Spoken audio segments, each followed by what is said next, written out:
Ladies and gentlemen, this is episode 81 of the Ghost Lights podcast. Today's guest is Simone St. John. We talk about her career, the starts and stops that it has gone on, and the self-exploration and expansion that has subsequently followed. We're thankful for her presence tonight, and I hope you are as well. Today's unofficial sponsors, Barefoot Pinot Grigio. Take a walk.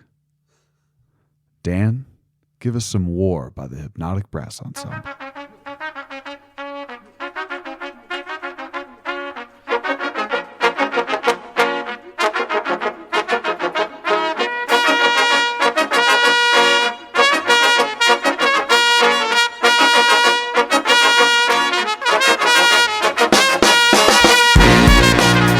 Ladies and gentlemen, we are back. It's episode 81 of the Ghost Lights podcast. We are going to try and plug away and work our way just 19 more to big 100. That's right. We're going for Wilt Chamberlain numbers here. Not those Wilt Chamberlain numbers, but 100 points in a game, that kind of thing. Get your minds out of the gutter, ghosties. I am back today with Simone St. John. Hi, Simone. Hi, Sam. How the heck are you? I'm fabulous and ready to go. That's awesome. We are currently working on a show together. It's called The Crucible. We talked last week with Jordan Lee, and Simone is crushing 3 parts right now with an absolutely, if I may say, beautiful monologue as Rebecca Nurse. So if you haven't gotten your tickets, I don't know what you're doing with your life. Like, I really don't.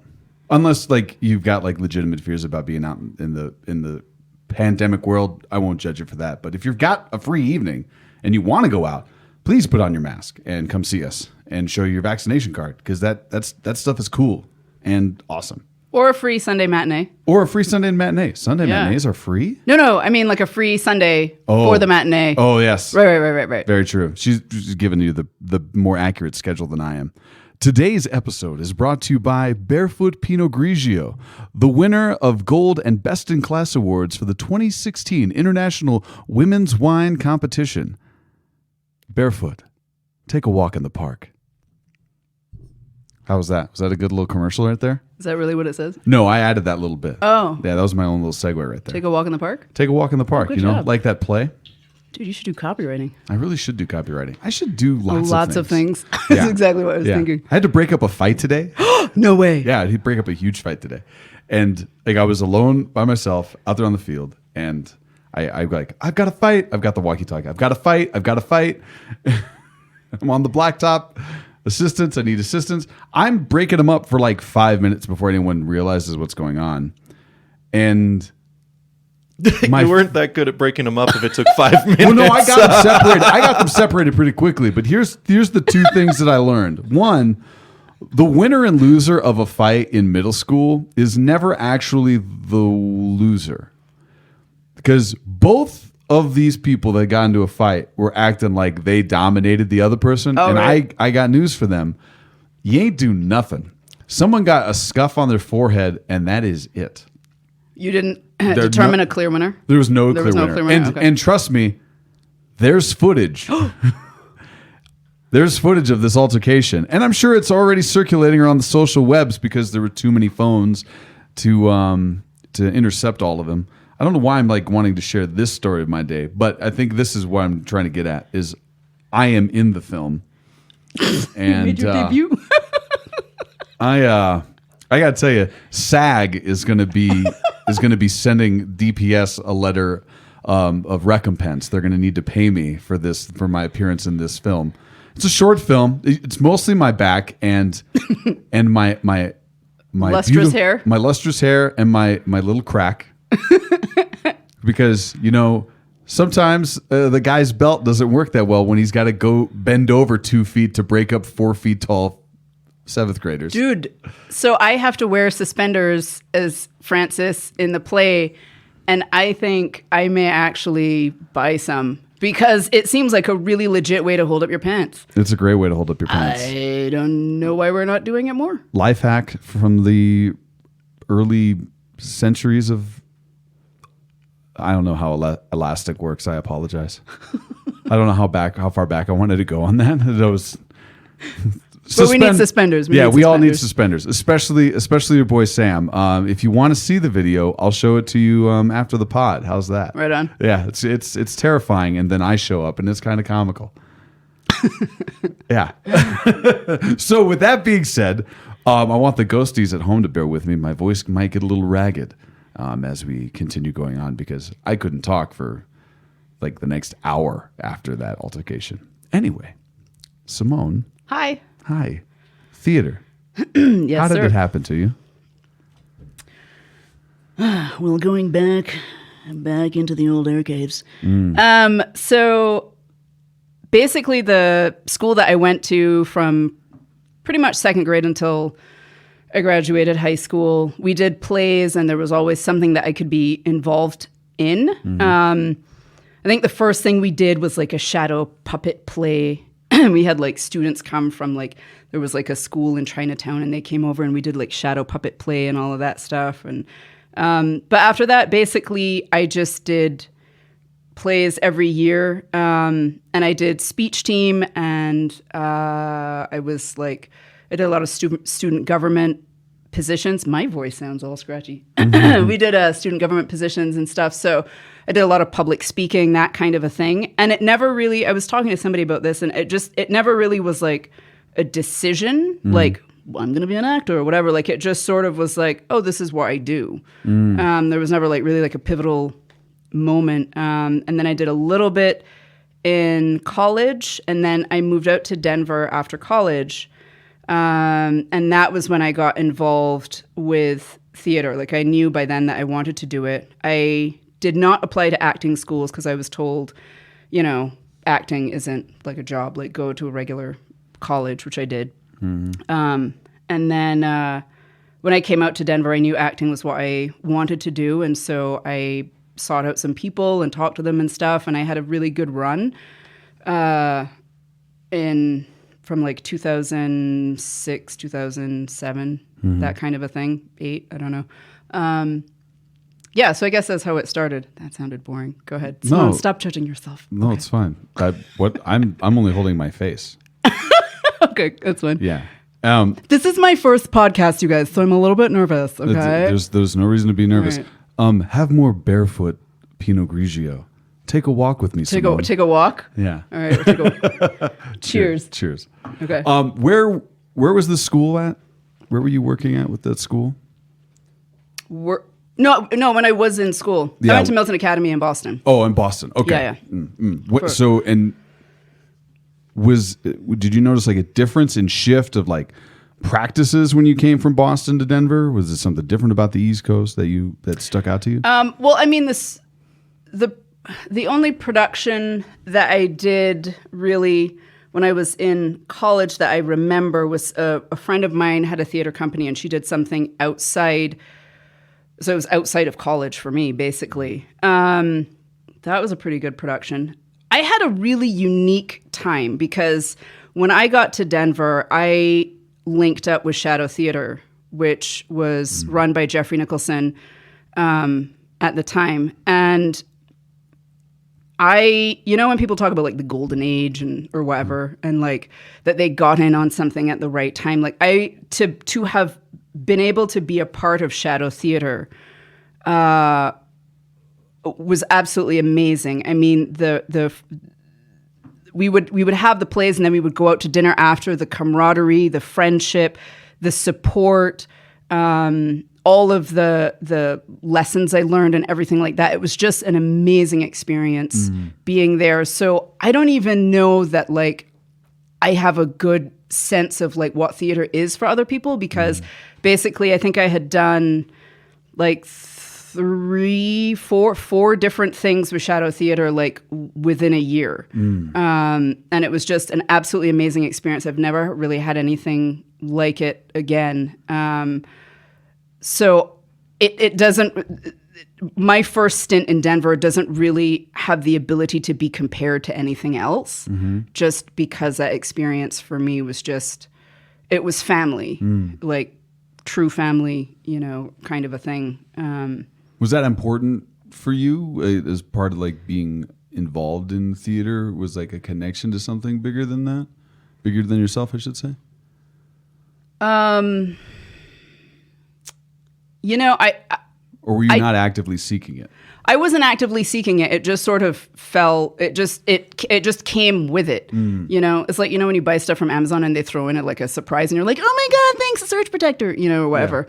Yeah. It's like that kind of a thing. Like it just was thrown in and I was like, this is great and useful. But I never expected that from theater. I just thought theater was like, you go there, you do your craft and then you leave, you know?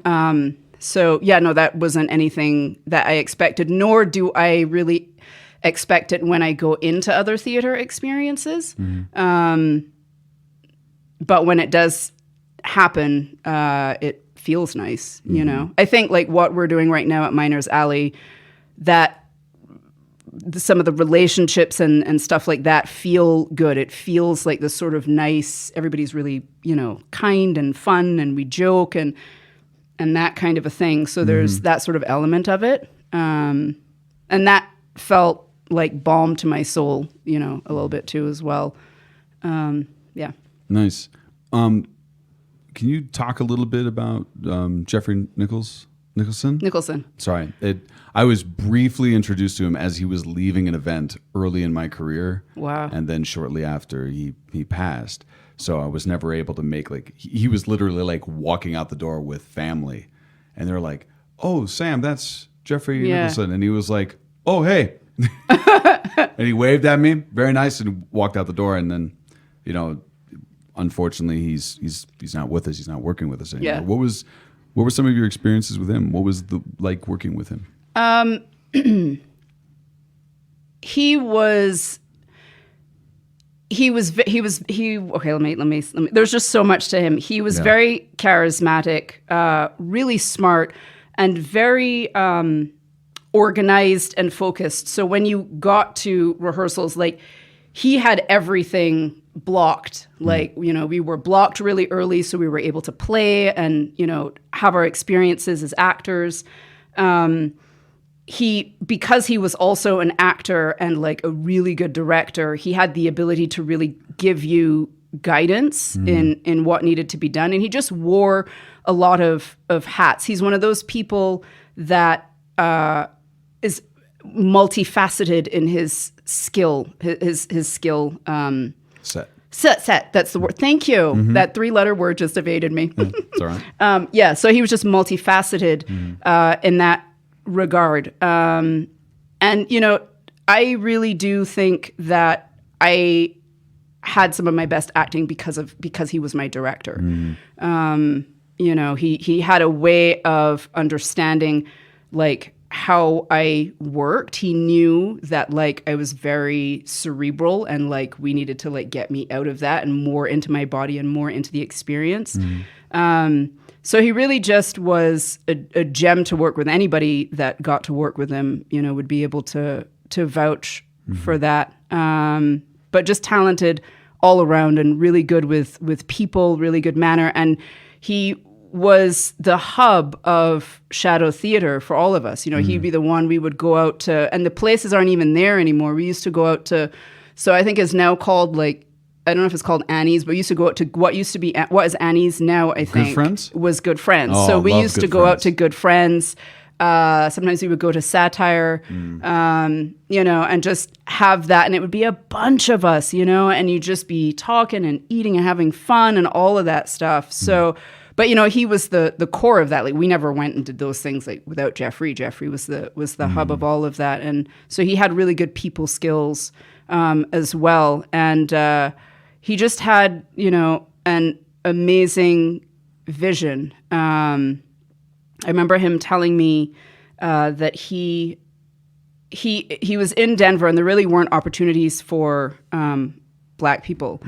And I guess it had come to him, and I don't know if these are the correct words. So, but it was something like it had come to him one day when he was in the shower where it was like, become that which you seek, meaning that he needed to create what it was that he was seeking. And so he, you know, in his opening speech, he would always say, you know, I started a theater company with $500 and a dream.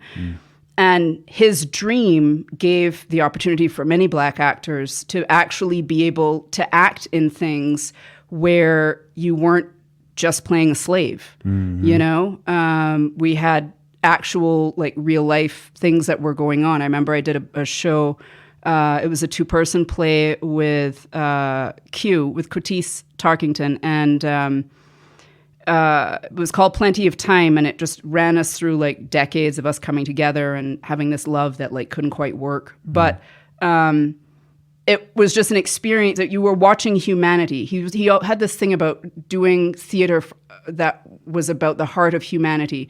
So it wasn't like the stereotype of like what Black people are isolated to. It's like was human here, you know? And that was something that I really, really enjoyed. And it is a huge vacuum, I think, to not have shadow theater. But shadow theater was Jeffrey, you know? And so it cannot really be recreated without him. I mean, there could be a facsimile of it or whatever, but not the same thing. Yeah, you'd want to try and maybe build off of that dream nowadays, I would think, without like being disrespectful to the work and the time put into shadow theater. Yeah. Find a nice way to like celebrate it while expanding on it with that before I start getting redundant. When you talk about the pieces that were selected, Plenty of Time, which you referenced, were these plays that were like had a playwright that specifically delineated who should be cast, or were these like I mean, for an example, we were doing The Crucible and he would just cast who his best actors were. Right. Okay. So what's your question? So I guess, I mean, was he selecting scripts that had delineations on races in terms of who was playing what? Or was he colorblind or? Is that I don't actually remember. You know, most of the productions I was in was a predominantly Black cast. You know, he was creating this opportunity mostly for Black people. There were some white actors that were there. Whether the plays, I mean, as far as I know, I think Plenty of Time was written for two Black people, and I think the other ones that I did for Queens No Trump, Waiting to End Hell, those were all. I think those were all supposed to be Black people, but it wasn't. They had other layers to them that were human that people could connect to. Absolutely. And that's what I really appreciated. I think one of the things too that when I hear you talk about this, you're talking about this human connection, something that everyone can find something in, is that these stories, while they may be specifically written for Black people to perform them, these are stories that everyone has a taste of in their life, no matter what color they are, correct, what nationality. Now, obviously, there are some things that are specific, right? Like unfortunately, a pocket of people have been marginalized since, say, a country's inception, put in specific boxes, told to fill specific roles, and that is like limiting in terms of scope and how we utilize them. But there are still people who have full lives, full rich lives, even in the boxes that we force them into. And it is a shame that we don't have something that was as prominent as Shadow was when I got started nowadays. Now, I know there are theater companies out there that are trying, pushing for this shift or pushing for their material to be shared. But I know when I got out of college, when I got my degree, Shadow was well respected and big. And then shortly after, it went away, unfortunately. And that's a real shame. When you look at your career since Shadow, do you feel like you were subjected to those limited in scope roles, if that makes sense? You know, I had a lot of time where I wasn't actively doing theater or stage performances. I would say generally no. Okay. But that may also just be because I don't necessarily want to attach that narrative to myself and have it become some sort of self-fulfilling prophecy. But I think overall, no, I don't think so. That's awesome. Yeah. When you talk about the process in terms of like Jeffrey, like working at you getting a little more somatic, more with your body, how was that something that you worked on throughout that process and carried with you to now? Like, how would you define your process? And if you can, when you drink your wine, put your pinky in the air as you talk about this. Sure. Yeah. I think this actually my struggle as an actor is that I don't have a process. Really. I didn't go to acting school. I sort of envy people that, you know, I'll watch them and I know they've gone to acting school, they'll be doing their exercises and their warm-ups and all the different things, and I'm like, I don't know any of that stuff, you know? And so there's that whole thing. I don't have that kind of toolbox, but I'm finding my way, and my journey has not been straightforward. So I feel like it was good when I was younger. Then there's a space of time where I didn't do anything. Then the play that I did in 2016 happened when my dad was dying. So I had gone to Barbados to see my dad. Then I opened the show. And I had to go see my dad. I'd made the decision to go see my dad when I had a window of maybe like 4 days or something like that in Barbados. And then he died right after the show. So then I went to the funeral.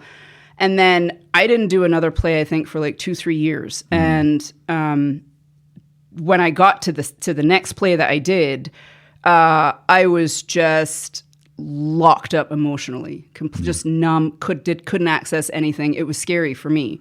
I felt like...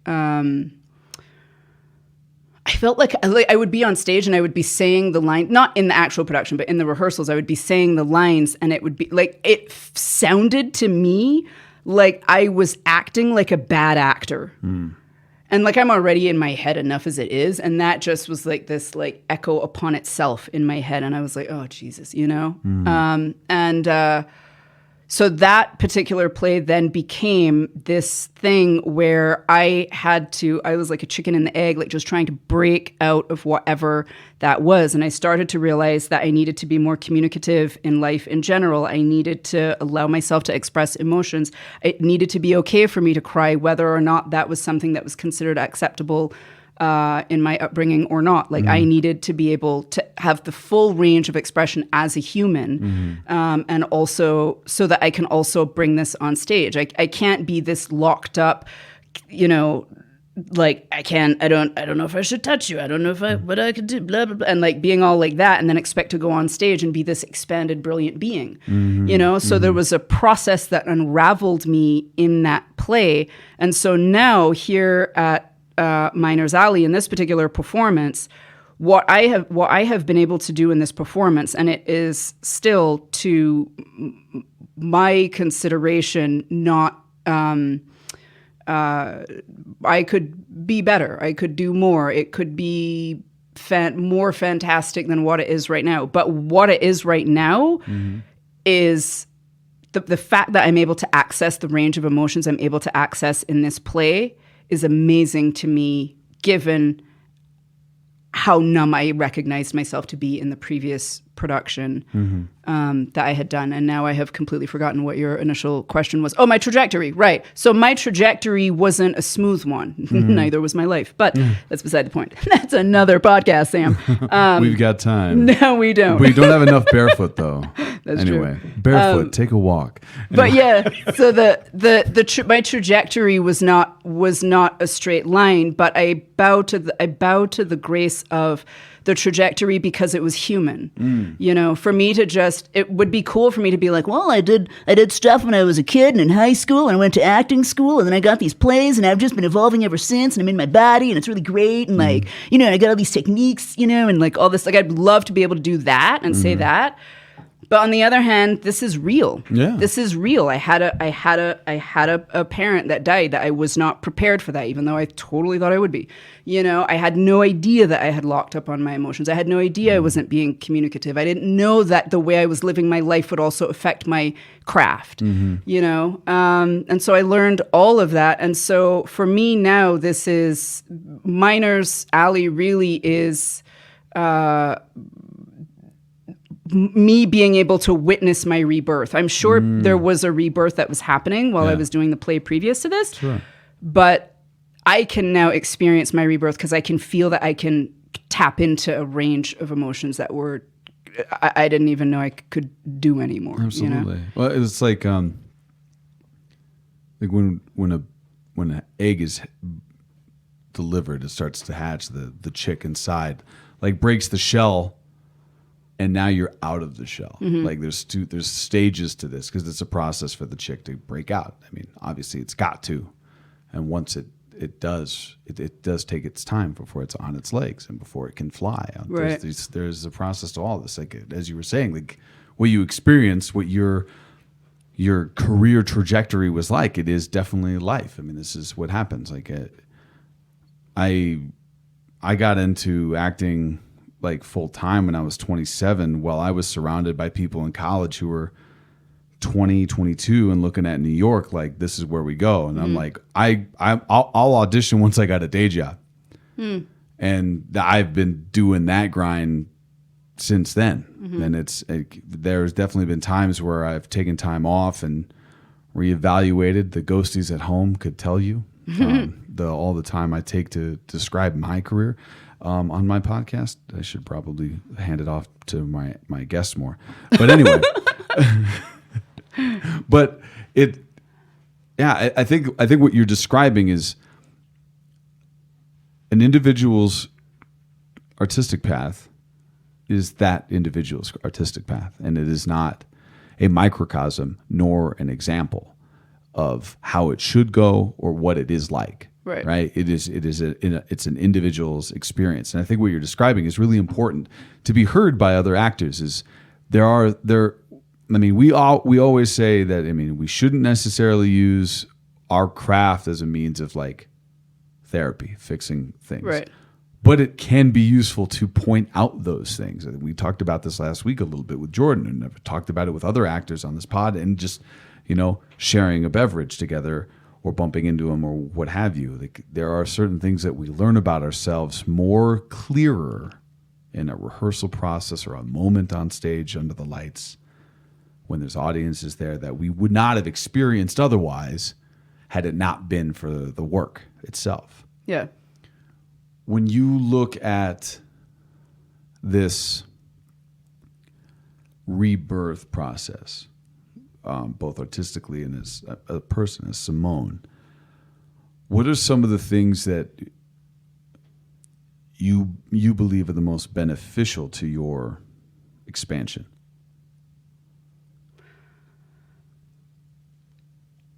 Stepping into the fullness of who I am, knowing that the fullness of who I am is not a prescribed path.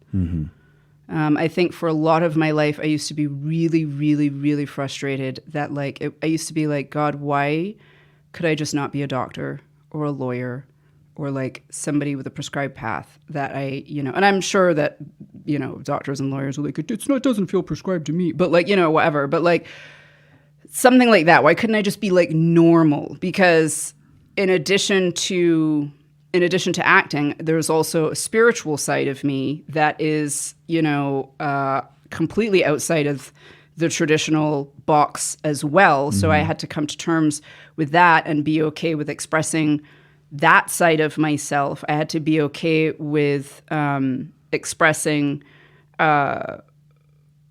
even my accent, for example. There was for a long time. So I came to America when I was 7, and when I got to school, people couldn't necessarily understand me, or they would say that again. And I guess just because of who I am and how I am, I learned very quickly how to change my accent. So if you had met me 2-3 years ago, I would be talking to you, or 2 years ago probably, I'd be talking to you in what I consider my American accent, which I still have to use for auditions, but in what I call my American accent. And then there was one day where I was looking at a video that I had done on Facebook, and I was watching it, and I was hearing this American accent come out and looking at my face, and I was like, these things, it's incongruent.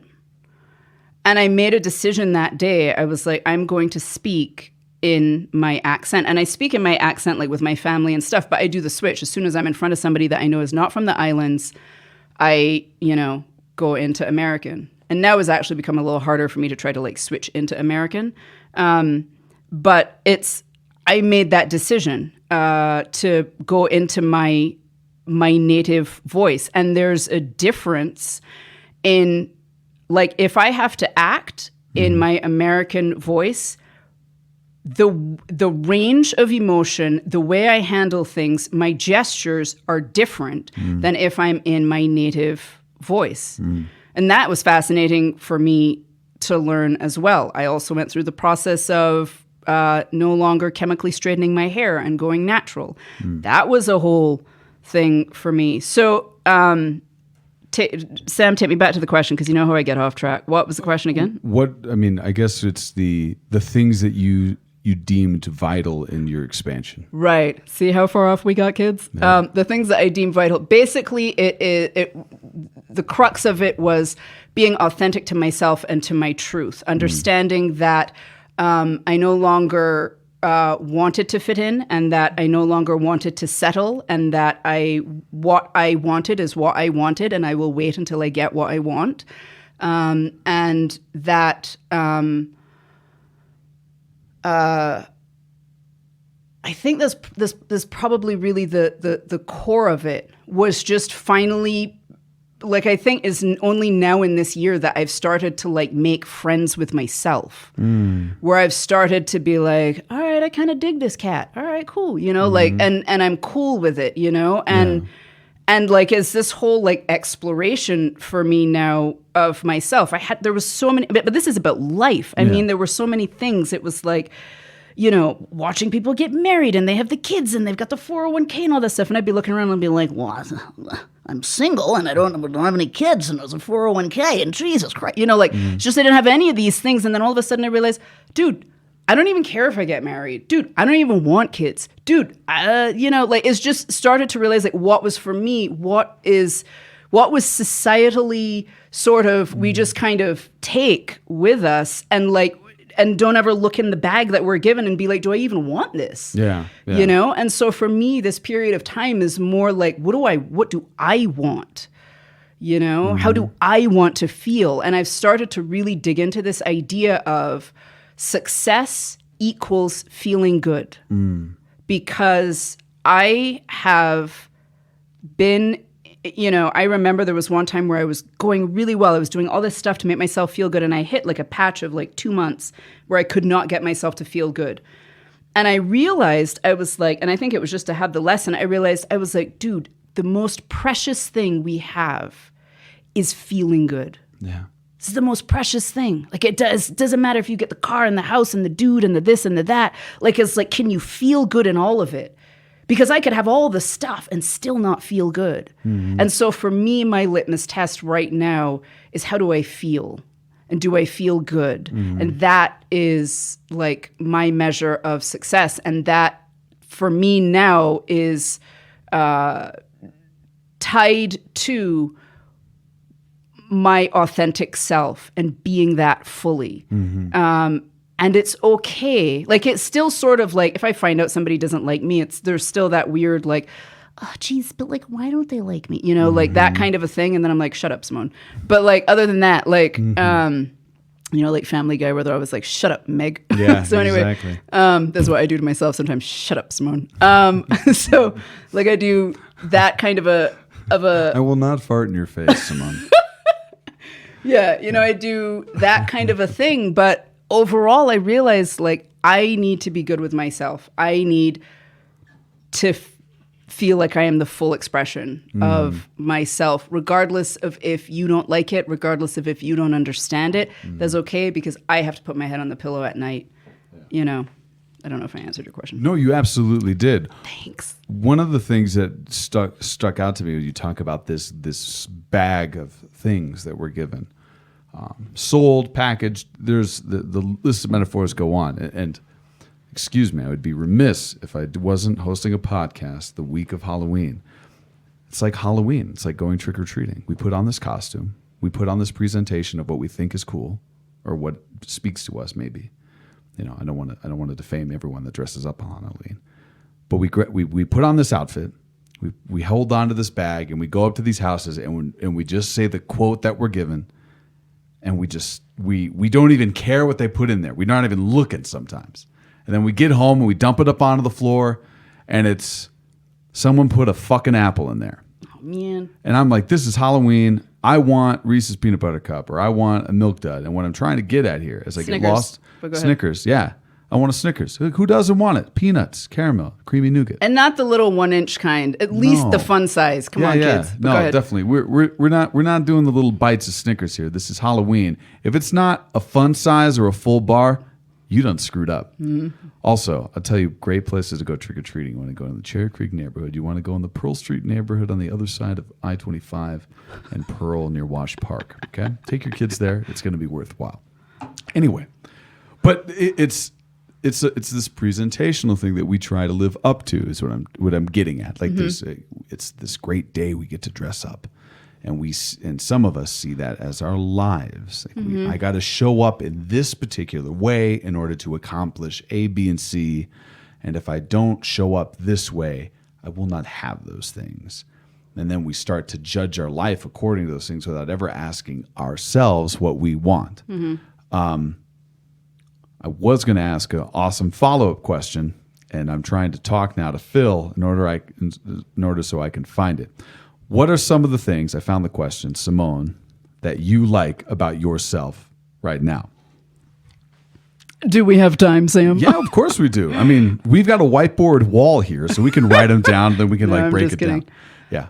At this stage in the game, I like my transparency. I like my honesty. I like the ability that I'm able to communicate vulnerably with people. I like that I understand that you can give people the behind the scenes of what's going on with you and like not feel ashamed about it because you're just a human.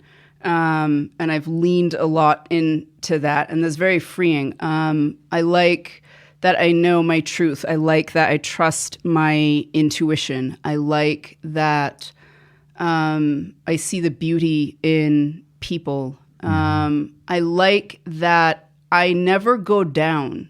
In other words, I'm like, one of those things that like you fill with sand and you punch it and it comes back up. Like regardless of if I've gone down, like I know that there's something in me that's going to pull me back up. Like I had a rough end of 2020 going into the beginning of 2021. And, but even so, I knew I was like, you're going to get back up. Like, so even though it felt like dark and it was like, oh my God, what is happening here? And that's the voice I use when I'm in darkness. That's what is happening here. Even though it felt dark, it was like, I knew I was going to bounce back up. I just knew that about myself because I'm always striving to be better, to be more fully realized, to be more free. Of the things that I feel needlessly bind me or that, that kind of a thing. So I think those are the things that I really like about myself. They're all like intangible things. It's not that I have like a car or an apartment. It's none of those things. It's all of these intangible things that I like about myself.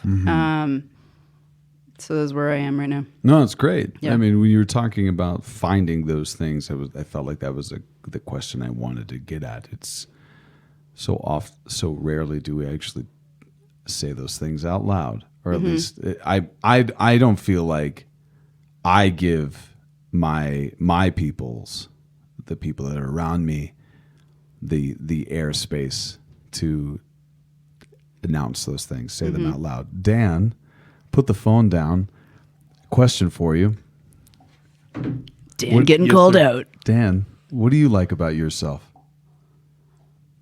I'm really good looking. Hell yes. This is a hard one for me because I No, definitely. I'm generally a pretty optimistic person. Oh yeah. I see good in people, and I kind of treat other people with the benefit of the doubt a lot of times, and I like that about myself. I like my sense of humor, which I know is terrible. Which you can attest to. It wasn't always terrible.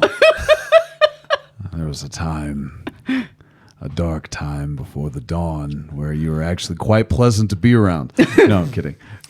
I would agree with all those things. Oh, thanks. Absolutely. Sam, what do you like about yourself? Well, I am loyal. I'm a grinder. I've always been. Like put my nose down and just get the job done kind of thing. I always like to think I can fix everything, which often gets in my way. But there's a hardworking thing that I've latched onto, probably because I was told that that's what men did. Men were loyal and men ain't shit. Anyway, but I would read romance novels, and the protagonist, the hero, was always loyal. Wore low-hanging pants like jeans, so you could see that nice V going down. I told you I read romance novels, so maybe not the best example of what men should be, but maybe also the best thing. Just hardworking, loyal, put other people first. I have an awesome dog. I like talking in front of a microphone. I've got a cool podcast and a nice radio voice. I like barefoot Pinot Grigio. Take a walk. But yeah, one of the reasons why I asked you that question, Simone, is I've been asking myself that as we've closed this last week of performances and stuff. That I've been doing a lot of introspection, and so it's cool to hear kind of your philosophy and your birth of that stuff. When you talk about, I'm now bringing the scope of our conversation back towards theater. You talk about the different hats you have to wear in auditions. Do you find that limiting, and does that frustrate you when you have to put on your accent to show up for an audition for, say, Harvard graduate Joan Phillips or whatever? I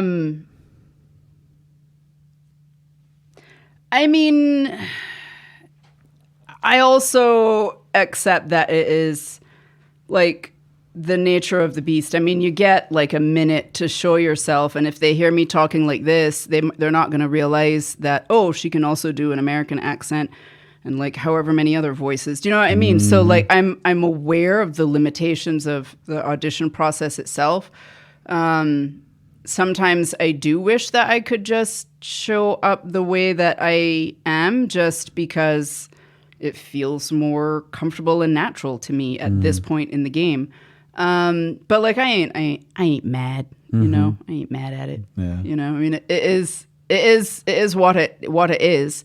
And when I get the opportunity to speak in my accent, like when it doesn't matter if somebody speaks American or not, then I just usually ask if that's cool, and they say yeah, and I do that. You know, it's fine. I just did a play reading and a Zoom play reading, and I asked if I could just speak in my accent outside of the other accent that I had to do. You know, and they were like, yeah, it's totally fine. You know, so I did that, and it was cool. So is just kind of the nature of the nature of the beast, and I get it, you know. You've made your peace with it. Yeah. You know.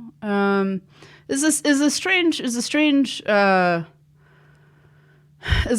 sort of industry, and you know, you end up putting yourself under a microscope and stuff. Like I've started recently, because like everybody in the play has like this long straight hair, and so then I'm looking at myself, I'm like, Simone, maybe you should like put some chemical relaxer back in that, you know, and get it straight again, you know. There's that thing, but then there's something that I recognize that is grounding to me about having my natural hair. I can't explain it, there's nothing scientific to it, but I just know there's something different for me in having my actual natural hair. So there's that kind of thing. There's, you know, body comparison stuff that I do and all of that. So it's not for the faint of heart, you know, and I'm now hitting the age where, you know, if I see myself in certain ways, like I just got cast. I just did a commercial, and somebody played my younger self. Oh. Like I remember there was a time when I started to get cast. Like I used to get cast, like, you know, the young vixeny or whatever person, that kind of a thing. And then there was a stage in my life where I started getting auditions for mom roles. And it was like, no. And like now I just did a commercial where somebody is like my younger self. And I was like, oh, Jesus, you know? But like that is something that in this game I'm having to learn to like age, to like be okay with age. And thank God I don't have money yet, because I probably would, you know, look all plastic by now. You know what I mean? I would have been like, I need fillers here and a tuck here and a pullback here, you know. They should never give me money. Yeah. But I mean, hopefully by the time I get the money, I'll be grounded enough to be like, just a little bit of filler, you know? Yeah, just Just a little bit. exactly. Yeah, so- Exactly. Can you just crop out all of my top part of my butt? So that doesn't show up on Basically. on Can you just Snapchat? CGI me over Halle Berry? Thanks. Yeah. I appreciate it. CGI me over Jason Momoa. What Dude. a snack! What a snack, right? Dude, right on. Have you seen mean, him in I've- Dune without his beard? Hello. Without his beard? He didn't have a beard, and I was like, kind of looks pudgy, but he still looks amazing. Wow. I'm going to have to Google that. It makes, you know, Jason Momoa has always struck me as a guy that like likes to play rough, but is always a cuddler afterwards.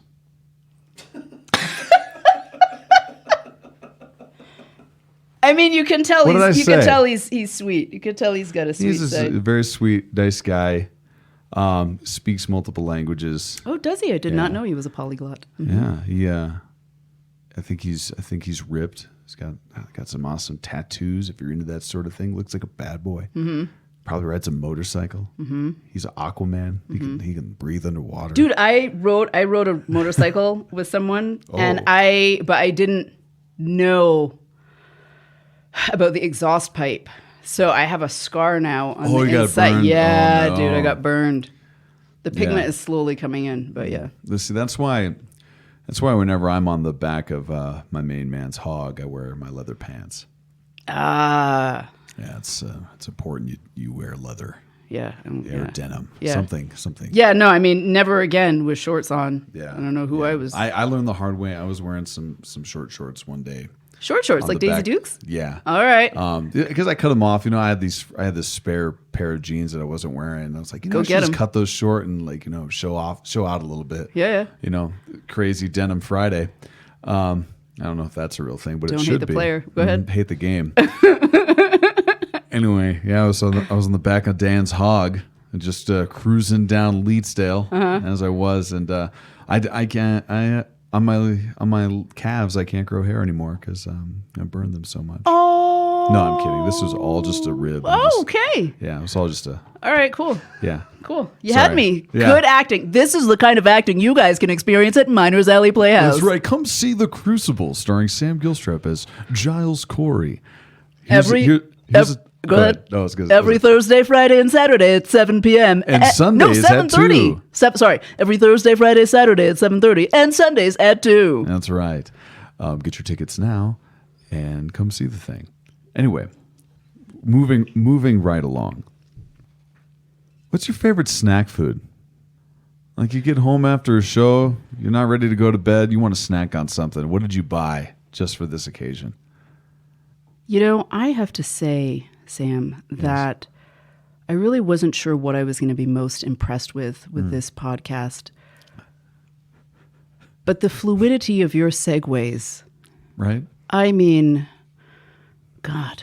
My favorite snack? Mm-hmm. Especially when Dan takes out the air between me asking the question and my last random statement. Wow, Sam is good at this. So I mean, when I'm not following any of the rules, is a container of Oreo minis poured into a bowl Yes. with your choice of milk. I choose soy milk, and you Oh. eat it like cereal.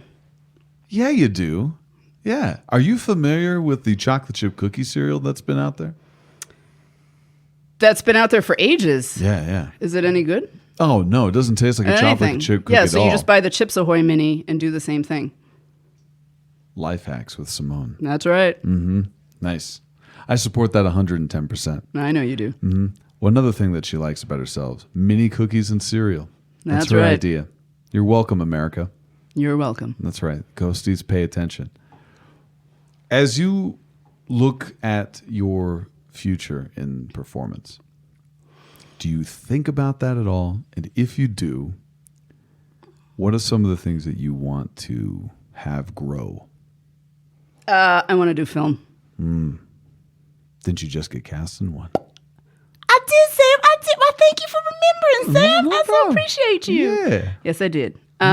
But yeah, no, I'd like to do film. There's something about it where I don't know. I think I just like the idea of the intimacy of it. I like the idea of the camera angles. I like the idea of like doing it until you get what looks right and then like freezing it and capturing it. And I don't really have any much experience with it, but it's just something that's always called to me. That's really what I thought I would be doing. I mean, if you had caught me as a kid doing my Oscar speech, like clearly I thought I was going to be in film. So, yeah. Nice. What is it that's drawing you to film? What challenges do you see there? Where do you think you can grow in that type of performance? Interesting, Sam. Very interesting. I feel like ill prepared for some of these questions. Hey, no, it's the I let got me- her right let me- where I wanted. She's backing up. I got her on the Hold ropes. on, I'm gonna have to cross my legs differently now for Ooh, this one. Nice. She One went second. from left to right this time. That's right. That's right, kids.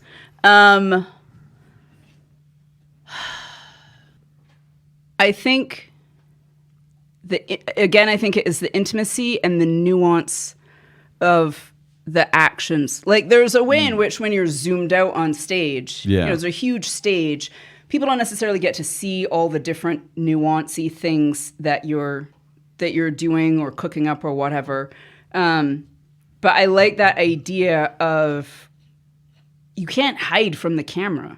And so all of it has to be there. You have to really inhabit the whole thing. And I'm also fascinated with the idea of the awkwardness of it, because sometimes you're actually just looking at a camera and you're doing all of this stuff like is intended to be looking at somebody, but I'm just staring into the lens of a camera. And I'm sort of fascinated by the challenge of that, because it becomes this whole interior thing to me. So even like the play reading that I just did, what was fascinating to me was like I had to look at the camera. So it was a Zoom reading. And so the guy was like on my screen, but because I had to look directly at the camera, so it looked a little more believable, and that was a choice that I made, I couldn't really see specifically what he was doing. And like, it was fascinating to me to have to keep all of that up and keep myself going despite not being able to see his full response to what was happening. And I think in general, there's, plays are great. You get to have that live experience and stuff, but I feel like there's also for me kind of a way of like, there's a lot of times to do the thing over and over again. Do you know what I mean? Like there's a way in which I kind of wish like we could have been recording like 5 different shows, and then like the excerpts of like the best parts were put together in that kind of a way. But I think it's just a new challenge for me, honestly, because I have no idea. I really don't know much about it. So it's a new horizon, and I think it's you always want something that feels different to you. I mean, I'm sure if I had to do a Broadway play, that would be like a huge new horizon, because I don't know how they do that. But that would still be within the same vein of the things that I have done. And so this is just, this new frontier for me, and I'm curious how it goes. And I find, much to my surprise, oftentimes when I see myself on camera, I am less judgmental of myself than I thought I would be, because for whatever reason, I feel like I look better on camera than I do in person. So I think that helps. So I'm able to watch what I've done and kind of have a sense of appreciation for it at times, which I don't get on stage, because when I'm on stage, you see me, I leave and I'm like, was it okay? I don't know. Yeah. Well, I mean, I think it is helpful definitely to have like that, Feedback. for lack of the feedback, but that lens that is. No pun intended. Yeah, no pun intended. Yeah. Where it's, I mean, to bring up another sports analogy on my theater podcast, something I'm very good at doing, is reviewing the film, like going back to the tape and like, oh, interesting take there. Can we try that again? And then this time, instead of going this direction at this moment, let's try this thing. Right. Yeah, I think that, and it's not to say that you can't do that or don't have that option to do that in like a live stage thing, but like if it's the performance, like we know, okay, this is opening night, there's a different energy. And I feel like that energy is going to be present when you are shooting a film right from the start, because depending on your director, like if you're working with Clint Eastwood, you've got maybe 3 chances to get that scene. Whoa. Because he's going to be done. Now you're working with Fincher. You could be doing this one scene from this angle 88 times. Hope you got the stamina. I think there's just something, and I don't really have any, beyond all of the things that I said, I don't have any other reason for it other than to say, I feel like I'm supposed to be on film.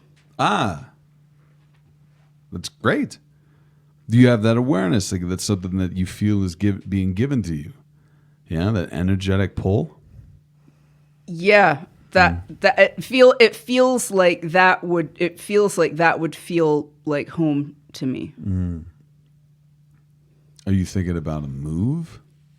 Nah, dude, nah. No. There you go. I got to come back for the 100th podcast, man. You know. Yeah, what I you mean? do got to I come gotta back for the hundy. Yeah. Yeah, come on. That is a good idea, Dan.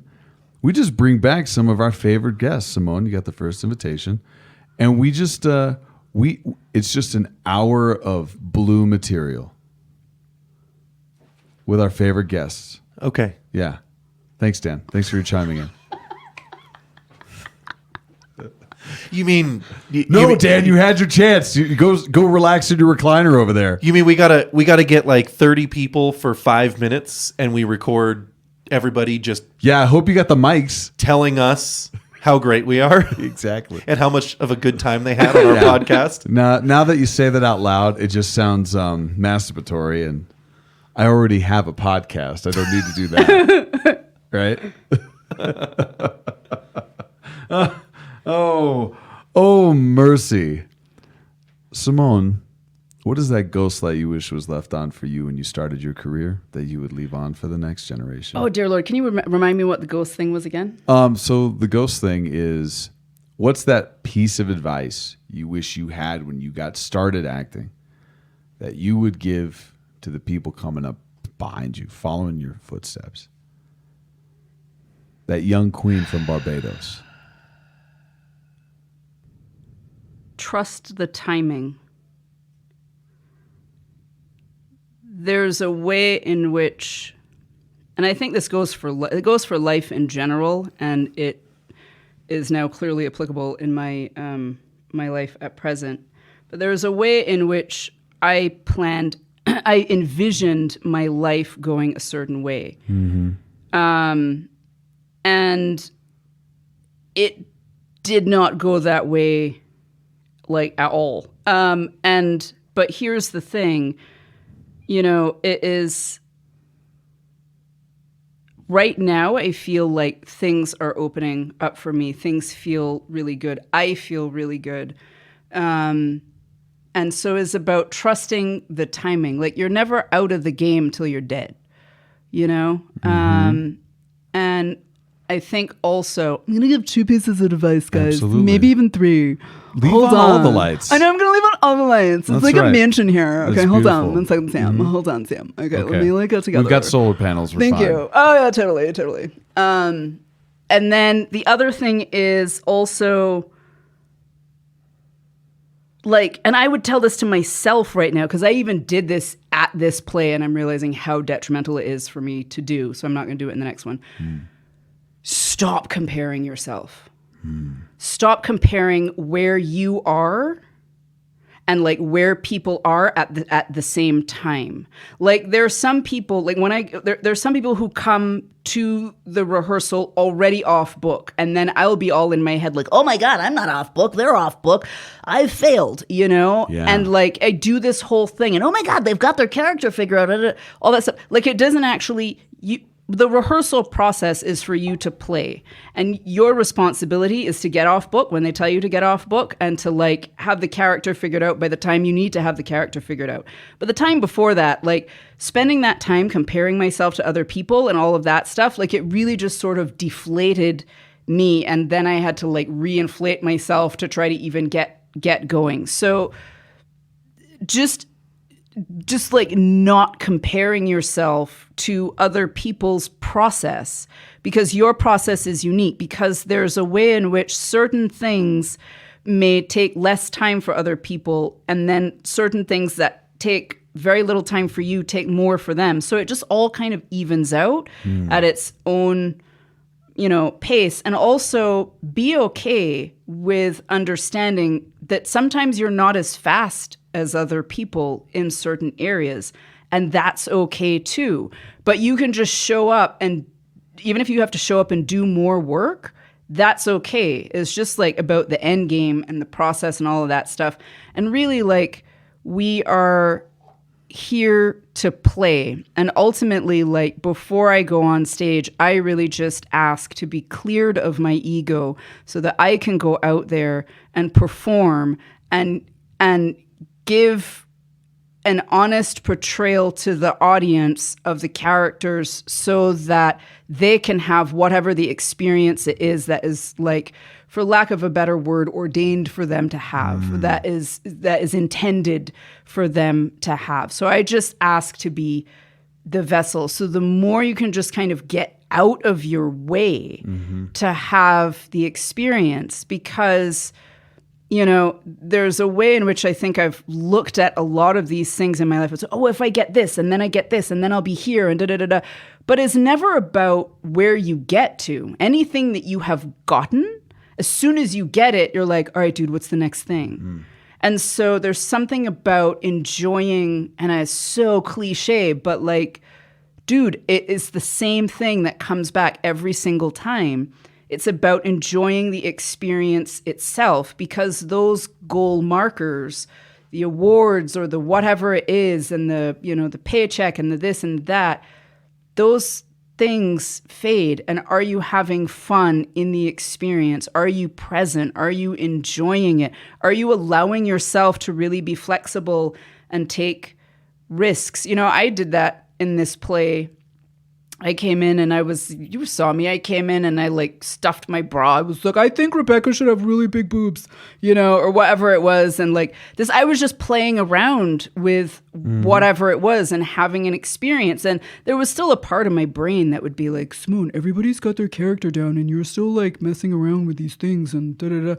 And then I would have to do my usual shut up, Simone, and then like do my thing. So I think it's just like, think of yourself as, how would you treat a 5-year-old? When you treat a 5-year-old, like if you're a conscientious person, you're dealing with a 5-year-old, niece or grandson or whatever it is, somebody that you care about. Patience is the key, and allowing them to play and express, because what are we doing this for? We're not, ultimately, if you're doing it, I think, I'll speak for myself. Ultimately, if I'm doing this to get a particular paycheck, to arrive at a certain point, or to get certain awards, this will be empty really fast. And it will not feel fulfilling. But if I'm doing this so that I can play, so I can have my hands in the clay, so I can mold it, so I can have this experience, so I can connect with people and journey with them in this sort of sacred experience that we have the opportunity to do, how amazing is it that we get to assume other people's experiences, and in the assumption of those experiences, then interact with other people who have assumed other people, and just have this whole world. It's playtime. It's so beautiful. But if we forget the beauty and get caught up in, did I get the gig? Did I land this? Did anybody see me? Was anybody watching? What am I getting paid? How am I doing this? Am I going to get anywhere? All of that shit. Like, are we allowed to swear? Fuck yeah. Yeah. Okay, Aldris. Aldris, you went a little Dan, farther. get your hand out of my fucking backpack. I just wanted to throw in some more swears. Sorry, everybody. He's not, I didn't bring my backpack. I'm sorry, Dan. I didn't mean to accuse you of anything. So, yeah, and if we could just really dig our hands into the clay of that experience, and that goes for life. We take, one of the things I think about acting that's really cool, like every now and again, like the way I live my life is if I have an experience, usually a challenging experience or whatever, and there comes a point in my life where I get to share it with someone for like the benefit of them, being better or avoiding that thing or having some sort of perspective or whatever, I automatically sort of like check off that experience, and I'm like, oh dude, like that was worth it that I went through that.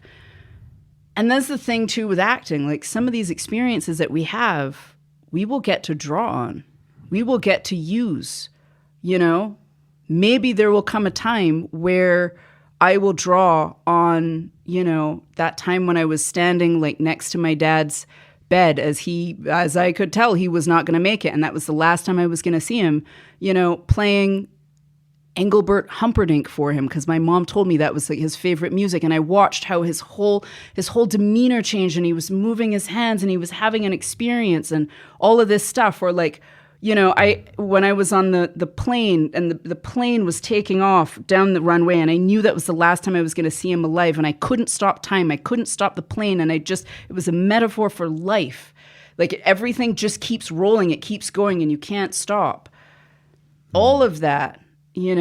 Maybe I'll get to draw on that. I mean, I think I did draw on that a little bit for this play, but that these experiences that we're having, we also as actors get to repurpose them.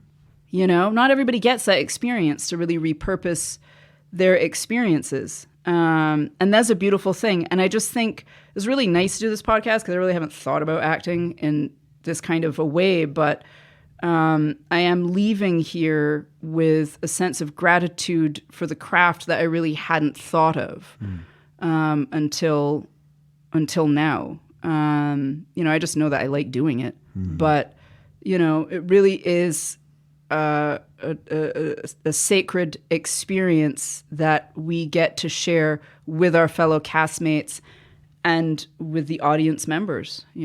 Absolutely. Well, thank you so much for sharing that with us, Simone.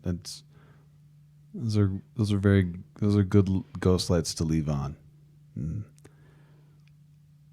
I'm just thinking about the way my day started. I was asked to give my college story to my school for the morning announcements, and I was like, I don't know what to say, but sure, I'll do it. I went to 2 schools.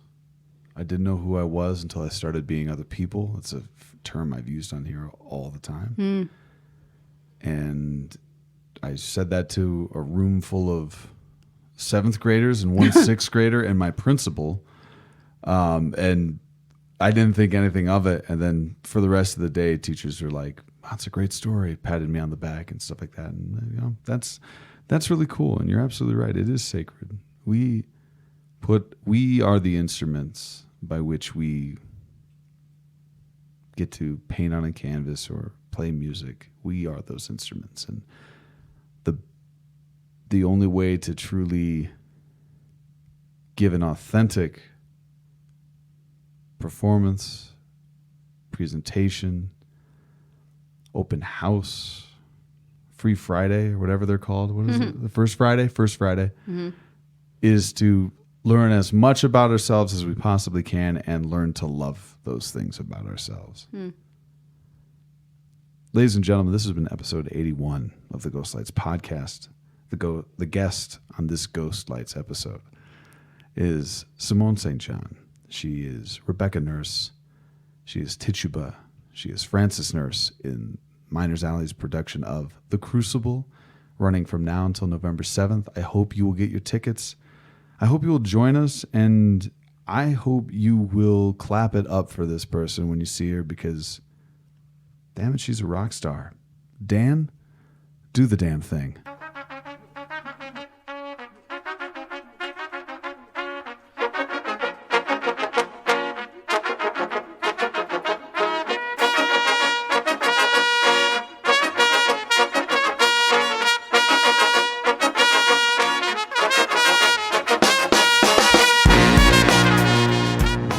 That's why whenever I'm on the back of my main man's hog, I wear my leather pants.